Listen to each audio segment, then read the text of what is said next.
9. The old woman living down the street has been kicked out of her house. There's an old woman who lived in a house down the street from Grandma and me. She lived there something like 13 years before my grandparents moved in down the street.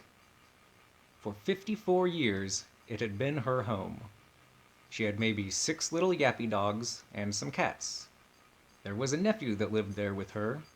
He calls her Grandma. That's kinda weird. She also had been kicked out of her house by the city, doors barred and windows boarded up. Whoa, slow down there. I'm not sure when her troubles began, but it had been building up for a couple years. For starters, she has a problem with cleanliness. All her dogs and cats meant there was lots of poo and pee-pee, and it wouldn't get cleaned up. Newspapers would be laid down, my grandma would bring them down for the old woman herself, and I'm afraid that instead of the papers getting picked up, more would get laid down on top. Over time, some of the floor began to rot away and give away. The front yard was mostly weeds. The backyard was filled with weeds and junk. Among that junk was some kind of trailer. Since I had moved back to San Luis, I had given this old woman rides to a few places she needed to go. A ride to the vet because one of her dogs was flea-ridden and dying from a lack of blood. Putting it bluntly, the old woman smelled like a homeless person. She smelled like urine. A ride to the eye doctor at a later date, and she didn't smell like urine, she smelled like motor oil. Very, very strange, but preferable to the smell of urine, I suppose. Later still, another ride, and a new smell. An oddly familiar smell. Dirt, filth, just a bad smell, and it reminded me of a friend's house back in high school, and I got an odd comfort out of that. Pretty strange how the mind does that. This woman is unable to keep herself or her home clean. As sad or upsetting as that is, it's also all fine and good, as it's her body and her house. Except, she had some neighbors who just finished building a second story onto their home, and this quite literally gave them a whole new perspective of their little old lady neighbor. The neighbors could now see into this old woman's backyard. They could see the trailer back there, and that trailer was apparently full of homeless people. Whoa. Deciding to do the neighborly thing, they called the police. A SWAT team showed up. I know the details on none of this, I just know it happened. One of the people was apparently a registered sex offender, living off the grid, and there were a few neighborhood kids around here. That is pretty upsetting information. So this gets pretty heavy, pretty real, pretty fast. While the police were there, they saw the living conditions of this woman. The hole in the floor. There was also a door frame that the nephew and a buddy were attempting to remove for some reason. Whatever they did, it damaged the wall and the structural integrity of the house. Eventually, the city came back, and I think they declared her residence as uninhabitable living conditions. Basically, the whole place needed to get cleaned, the floor needed to get fixed, and the wall needed to be repaired. A company, hired by the city, arrived and began cleaning out her house. And by cleaning, I mean throwing everything away. Not everything, the general everything. The company brought a giant dumpster that sat out front of the house for maybe 3 months. It was used for maybe a week. The door frame was thrown away. A different neighbor lost a boat he was storing in the old woman's backyard into the dumpster.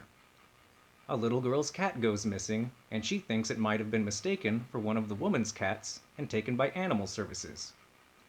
Water and power was already shut off at the woman's house, so the cleaning company just used a neighbor's water and power without permission while the neighbors were at work. This is real fun stuff for everyone involved. After being kicked out of her house, the woman, her nephew, their 4 dogs were put up in a motel paid for by the county retainer. While they lived there, I was giving rides to the both of them. I didn't want this woman to lose her home. Try and imagine losing your home after 54 years. You are in your 70s. How you would feel, what you would do. You might be wondering what her nephew was doing, or how he was helping this old woman. Well, he has colon cancer that spread to his pancreas, and a few months ago he was told he had 3 days to live. That's rough. He was also a successful used car salesman at one time, though, so he could still possess the gift of gab, maybe. Even knowing this, for the life of me, I don't know why he never went to court with this old woman he called Grandma. One time, the old woman came back to her home and broke in. Apparently, she jimmied open a window and crawled on in. The neighbors, the ones who called the police in the first place, called them again. So the police came and removed her from her house and I guess sent her back to the motel. That was when the windows got boarded and the doors barred. About a month after this, the old woman was waiting for her retirement check to show up at her house. It was extremely important to her. She wanted to be there before the mailman, maybe to make sure he dropped her mail off. Well, the neighbors called the police on her again because they saw her show up to her house. There was a little extra action with this visit, however. When the police showed up, the old woman was bleeding from her face and from her arm, and she wanted nothing at all to do with the police. She couldn't, or wouldn't, listen to what the police were telling her. Her nose was busted and covered in crusty blood. Her right arm, around her elbow, had an area swollen up like a golf ball, covered in dirt and a gaping, bloody wound. The police were asking her what happened and what was going on, and her responses were mumbled and unreliable. They called an ambulance for her out of fear that her bleeding, gashed arm was broken. The old woman had fallen down twice while walking from the motel to her home. I also learned later that it took her about 4 hours walking the distance of 6 or so blocks from the motel. Anyway, she had a wheeled walker. When she was walking in front of a shopping center, something happened. She tripped and fell down. A fire truck was in the parking lot and some firemen saw her fall. They came over to see if she was okay and give her aid. She insisted she was fine and didn't want any medical treatment. She wanted to be left alone and was let on her way. A block or two later, when the old woman was heading into what used to be her neighborhood, she fell again. She was going down a little decline and her wheeled walker got away from her. She tumbled into the dirt. When the paramedics showed up, the old woman got scared. She had no trust for any of these people, and they were just trying to help. But there was no communication. The old woman was focused on her mail, and that was all. Her nose and arm really didn't matter to her. Eventually, after much insistence, paramedics were allowed to do their job. She was taken away to the hospital to be checked out.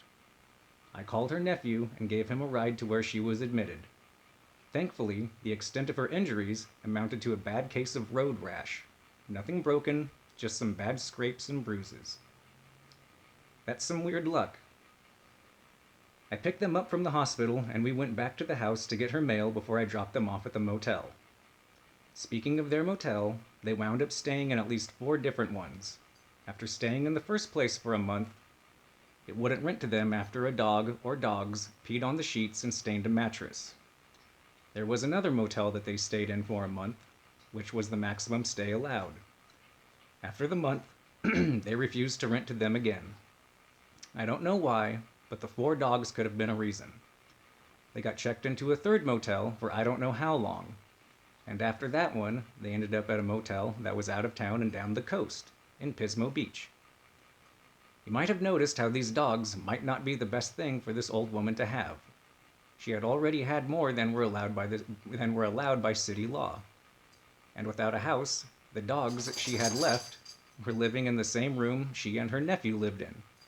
One of the dogs was 12 or 13 years old, and it had birthed over 25 puppies in its life. Good Lord. This old dog needed to go to the vet, so I gave it a ride to the vet, and the dog got better for a couple of days. They wanted to take the dog to a different vet. That vet said the dog was going to die. It needed to be put down. But upon finding out that the vet couldn't do anything for the dog, the old woman and the nephew didn't want to pay the vet. Animal services were contacted, and the old lady was now looking at animal abandonment charges if she didn't agree to pay the vet bill. Man, oh man. I drove this old woman to court a couple of times, but I didn't go in with her. Her last court date was when they dropped the hammer on her, as her nephew said. She lost her house. I guess it becomes property of the bank. I also heard from the nephew that the neighbors who called the police multiple times had a police officer friend who they were hoping was going to be able to buy the house. So I guess it won't be the bank's for long if everything goes according to somebody's plan. I had heard contradictory things from her and her nephew about how this was all going to be resolved. At one time, she was going to sell her house to pay off some kind of debt, walk away with $80,000, and go live with her daughter. That sounded absolutely ideal, but it didn't happen. That was over a year ago. Since then, I had heard her daughter was going to be picking her mom up several times, but the weather was bad. And then the kids were sick. And then the daughter was sick. And then the car just wouldn't be able to make the trip. That's a lot of reasons for a daughter to not be able to rescue their mother. This old woman also has a son, but I never once heard about him possibly picking her up and taking her to wherever he lived. Eventually, I heard that this old woman had a brother and a sister. They were both older and living on some property in a city about 30 miles away. And the last I heard, she was going to move in with them. From a home of 54 years to a motel for months, finally settling in with elderly family. This is the America that makes me feel not great about things. This is not the American dream. This is much closer to an American nightmare.